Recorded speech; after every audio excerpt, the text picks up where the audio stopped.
What if we told you there's a North Korean counterpart you probably didn't know about? Yes, indeed, it's Albania, a European country known as the continent's North Korea for valid reasons.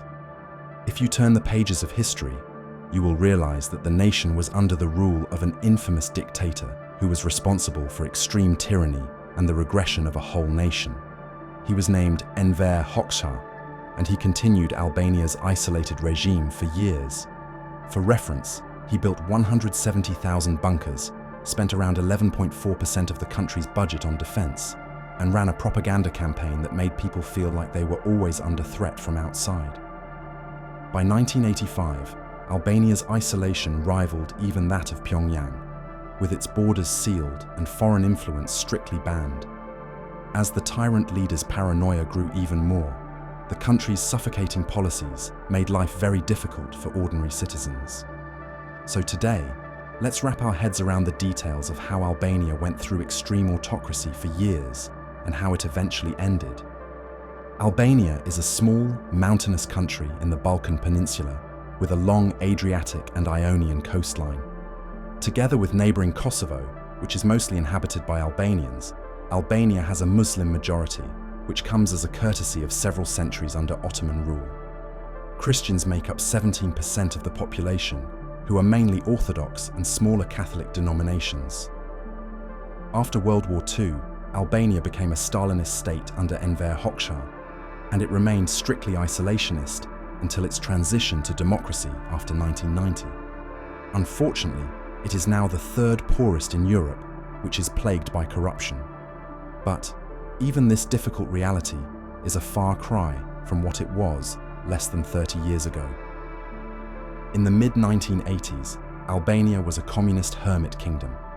It was not just poor by European standards, but the third poorest in the entire world. Moreover, the country was under the iron grip of a paranoid dictator. He used to ruthlessly eliminate political opponents and keep the population in check through prisons and brutal secret police. Since Albania was completely cut off from the world, it was deprived of modernization. It remained stuck in a totalitarian past, as it rejected influences from other communist nations. It was Europe's version of infamous North Korea, known for its isolation and strict repression similar to the Asian state. But it only differed in geography and duration. So, here goes the story of Albania, its dictator Enver Hoxha, his extreme paranoia, a mysterious secluded area in the capital, and life in a nation frozen in time. In the turbulent 20th century, Albania was a nation shaped by war and occupation. When it was invaded by Italy in 1939, the country struggled under fascist control until 1944. This is when German forces retreated from the southern Balkans and left behind a fractured nation. What remained were the shattered remnants of collaborationists, monarchists, nationalists, and communist partisans. They all competed for nothing but power. In this chaotic environment, a little-known figure, Enver Hoxha, became the unexpected leader of the Party of Labour of Albania, PLA. Even today, historians are baffled by how this seemingly unremarkable man managed to rise to such a position. Hoxha was neither particularly intelligent nor influential within the party. He was included at the party's founding because of a need for religious representation. His rise was not due to any extraordinary talent, but rather a combination of being in the right place at the right time. Also, he had a few key allies and an obsession of possessing a ruthless determination to seize power. Hoxha's unscrupulous tactics soon revealed him as a paranoid tyrant. It was reminiscent of his North Korean counterpart, Kim Il-sung. By late 1944, as the German army was leaving the Balkans, Hoxha, at just 34, was leading the communist-controlled National Liberation Army, NLA. Under his leadership, the NLA carried out a brutal campaign to eliminate political opponents in areas abandoned by the Wehrmacht. This harsh political purge marked the beginning of Hoxha's dictatorship in Albania. In the early days of consolidating his power, Enver Hoxha started showing his ruthless side. He ordered purges with ease and targeted his enemies along with his former allies he held personal grudges against. His jealousy was so intense that he had Lazar Fundo, a successful communist envoy, tortured to death. Fundo's only crimes were his past achievements and a personal insult to Hoxha. Hoxha's dislike for Fundo was fueled by rumors from Yugoslavia suggesting that Fundo might be a Trotskyist, a term often used to discredit and remove perceived threats. In communist circles, labeling someone a Trotskyist was frequently just a way to eliminate those who were inconvenient. For Hoxha, this was the perfect excuse to justify his brutal treatment of Fundo. But Hoxha didn't stop at Fundo. After Fundo was captured, Hoxha ordered his torturers to get the names of Fundo's associates within the Party of Labour of Albania. This was more than just a brutal tactic. It was a calculated move to eliminate rivals and secure his dominance without challenges. If that's not enough, Enver Hoxha was always on the hunt for any scrap of information that could give him power over others. During his 41-year rule from 1944 to 1985, Hoxha became notorious for removing anyone he thought were a threat to his authority. Founding party members were killed so they couldn't challenge his legitimacy. Even he didn't spare his childhood friends if they questioned his party's ideology. Mehmet Shehu, Hoxha's closest ally and expected successor, died in 1981, adding another dark chapter to Hoxha's rule. Officially, Shehu's death was declared a suicide, but many suspected that Hoxha had a hand in it. After Shehu's death, Hoxha accused him of being a lifelong traitor, claiming Shehu was working as an agent for both the Soviets and the Americans. This accusation seemed far-fetched, especially given Shehu's long-standing loyalty throughout his career. Before he died, Shehu had to endure a humiliating self-criticism session ordered by Hoxha. The cause of this was Shehu's son being engaged to a woman with anti-communist relatives in America, which Hoxha found unacceptable. When Hoxha discussed this scandal with the Politburo, Shehu chose to take his own life rather than face further shame. Though Hoxha didn't physically pull the trigger, he had pushed Shehu to the brink where suicide seemed like the only escape. Despite Shehu's loyalty, his tragic end showed that no one was safe from Hoxha's wrath. No one believed that someone as powerful as Mehmet Shehu would ever challenge Enver Hoxha's authority. Yet Hoxha may have targeted him because of his interest in softening Albania's isolationism. Rumor had it that Shehu had engaged in diplomatic efforts with capitalist nations in Europe, and even with Yugoslavia, which was Albania's long-standing rival. For Hoxha, who was committed to keeping Albania isolated, these moves might have felt like a betrayal. Some intelligence reports suggest that by 1981, Hoxha himself might have been considering opening up to the Western world. Hoxha's rigid stance on isolationism is one of the clearest parallels between Albania and North Korea. Just like Kim Il-sung's regime, Hoxha's Albania severed ties with the Soviet Union and China. Albania distanced itself from every country to create a hostile attitude toward anything foreign, especially Western products, ideas, art, or media. This hostility reached such extremes that in 1979, an artist named Mark Vello was sentenced to 10 years of hard labor. It was simply because he created art that showed traces of foreign influences. By isolating Albania so thoroughly, Hoxha maintained tight control to suit his narrative. Hoxha believed that Albania was alone and under threat from the outside world, and he made sure everyone thought the same. In 1957, American journalist Harrison Salisbury visited Albania and found that many Albanians thought the US was trying to bring back King Zog, who had been removed from power by the Italians in 1939.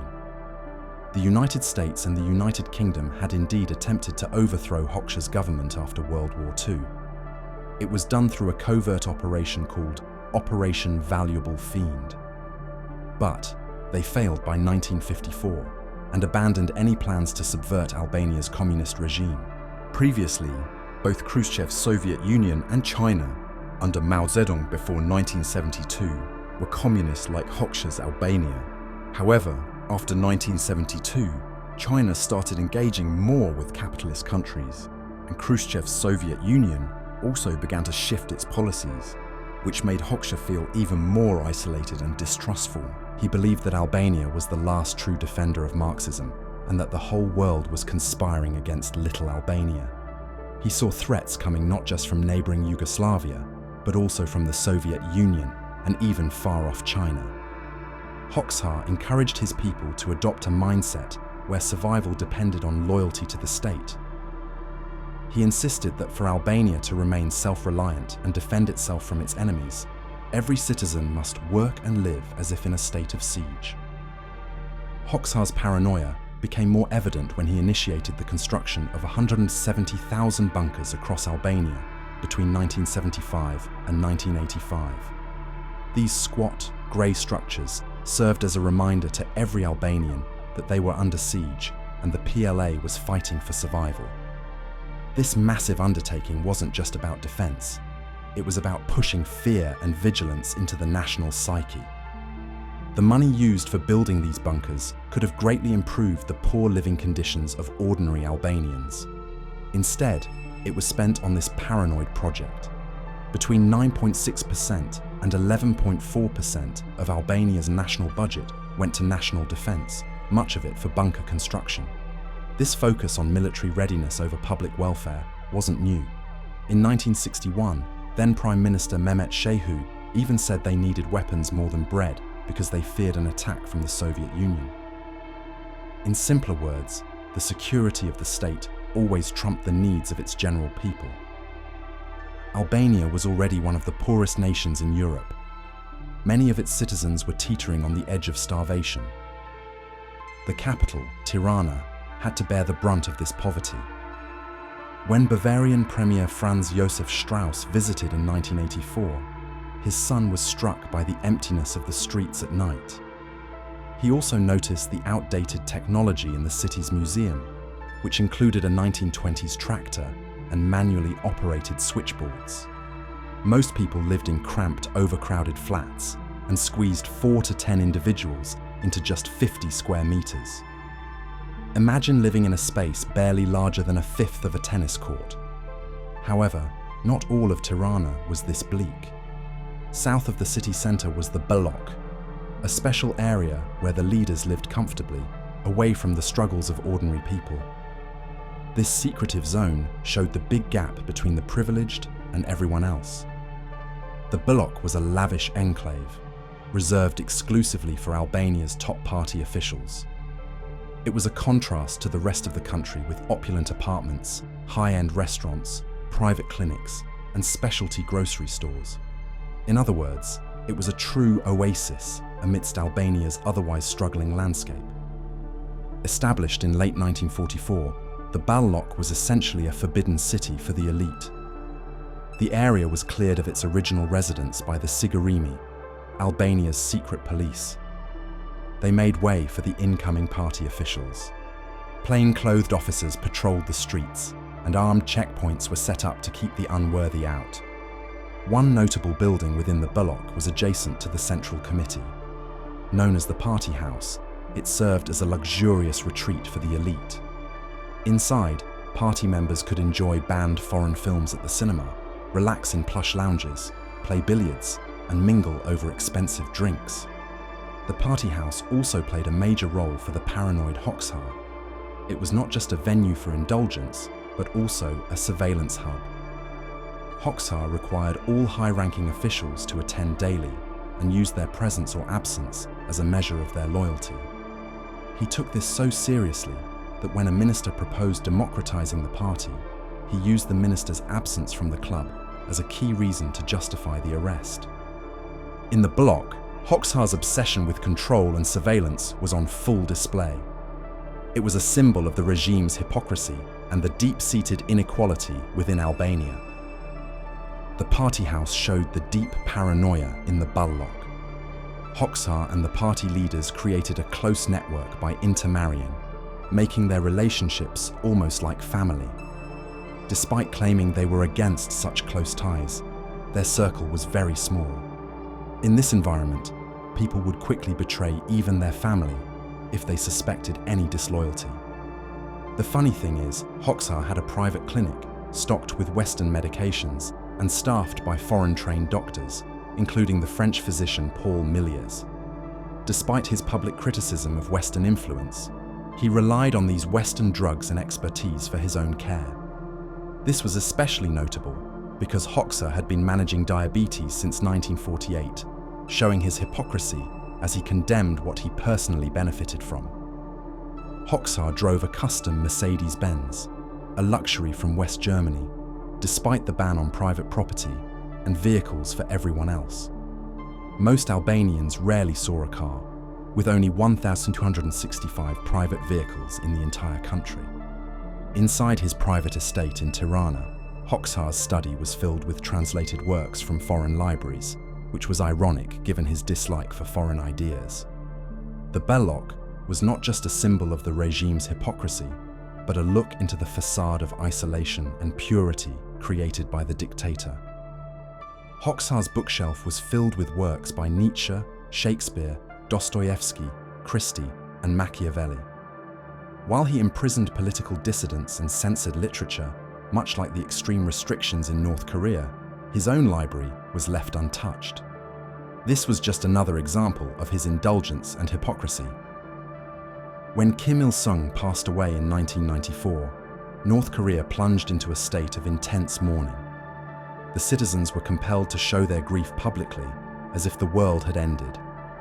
Albania faced a similar reaction when Hoxha died. His personality cult had made him seem like a god, so his death felt like the nation itself was collapsing. In reality, public mourning was an act of survival for many. Just like North Koreans pretended to mourn to avoid punishment, Albanians also displayed forced grief when Hoxha died. The 7 days of mourning were staged. People were seen weeping at his funeral, while others kept a serious face. It was all part of a carefully orchestrated display of loyalty. Hoxha had meticulously constructed his image as the savior of Albania. As the Axis powers withdrew, he distributed pamphlets portraying himself as the hero of the nation's liberation and the key figure in its victories against fascism. His self-constructed image was deeply ingrained in the Albanian psyche. This made his death a monumental event that shook the very foundations of the nation. Hoxha was obsessed with how history would remember him.